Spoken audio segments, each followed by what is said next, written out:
दोस्तों, इस वक्त ईरान और इसराइल की जंग वक्ती तौर पर रुक गई है। तोपों की आवाजें, मिसाइलों की बारिश और धमाकों की गूंज कुछ देर के लिए खामोश हो चुकी है। लेकिन जो हालात दिखाई दे रहे हैं वो यही बता रहे हैं कि ये खामोशी आरजी है। ऐसा लगता है जैसे दोनों मुल्क एक बड़ी जंग की तैयारी कर रहे हैं, क्योंकि ईरान और रूस ने मिलकर एक नया दिफाई निजाम बनाने का ऐलान किया है जो इसराइल के मशहूर आयरन डोम सिस्टम से भी ज्यादा ताकतवर और खतरनाक होगा।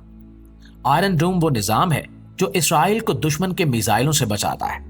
लेकिन ईरान और रूस अब ऐसा निजाम बना रहे हैं जो ना सिर्फ आयरन डोम को नाकाम कर देगा बल्कि इसराइल की सिक्योरिटी सिस्टम को जड़ से हिला देगा।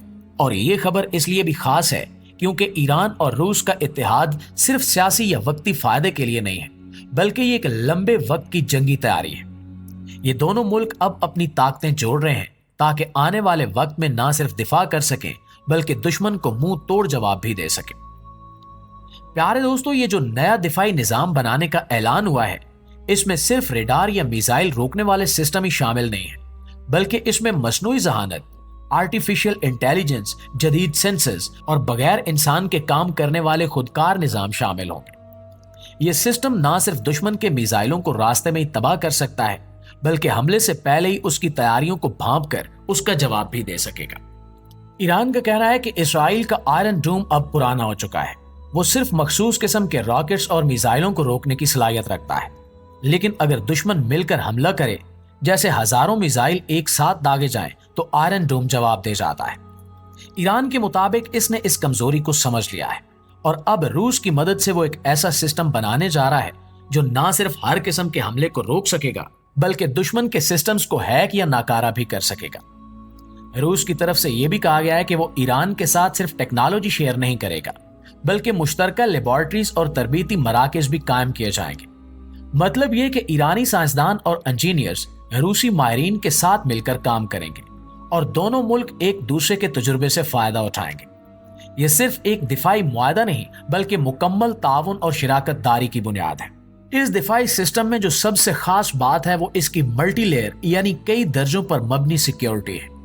मतलब अगर पहला सिस्टम किसी मिसाइल को न रोक सके तो दूसरा, तीसरा या चौथा लेयर उसे जरूर तबाह कर देगा। इसके अलावा यह निजाम ड्रोन्स, जंगी तैयारों, हत्ता के समंदरी हमलों से बचाव की सलाहियत भी रखता होगा। दूसरी तरफ इसराइल और इसके हिमायती ममालिक इस मुआहदे पर खासे परेशान है। इन्हें लगता है कि अगर ईरान को रूस जैसी टेक्नोलॉजी मिल गई तो सिर्फ इसराइल ही नहीं बल्कि पूरे मशरक वस्ता में अमेरिका और इसके इत्तेहादियों की गिरफ्त कमजोर हो सकती है। यही वजह है कि इसराइल ने फौरी तौर पर अमेरिका से इजाफी मदद और जदीद हथियारों का मुतालबा कर दिया है। कुछ रिपोर्ट्स के मुताबिक अमेरिका पहले ही इसराइल को नई टेक्नोलॉजी देने की तैयारी में है ताकि ईरान और रूस के इस मंसूबे का तोड़ निकाला जा सके। ईरान के लिए यह ऐलान इसलिए भी अहम है क्योंकि वो बरसों से आलमी पाबंदियों और दबाव का सामना करता आ रहा है। अब रूस के साथ इसका इत्तेहाद इसे ना सिर्फ ताकतवर बना रहा है बल्कि दुनिया को यह पैगाम भी दे रहा है कि ईरान अब किसी एक मुल्क का मोहताज नहीं रहा।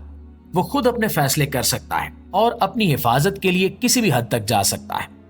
तो अब सवाल यह है कि क्या यह दिफाई मुआहदा सिर्फ दिफा तक महदूद रहेगा या इसके पीछे एक बड़ा मकसद है? क्या ईरान और रूस आने वाले वक्त में मुश्तरका हमले की तैयारी भी कर रहे हैं? क्या ये मुआहदा मशरक वस्ता में ताकत का तवाजुन मुकम्मल तौर पर बदल देगा? दोस्तों, आपकी इस बारे में क्या राय है? इन सवालों के जवाब अपनी समझ के मुताबिक कमेंट में जरूर दीजिएगा। और ये थी हमारी आज की वीडियो कैसी लगी कमेंट सेक्शन में ये भी बताइएगा। अच्छी लगे तो लाइक और शेयर करके हमारी हौसला अफजाई जरूर कीजिएगा।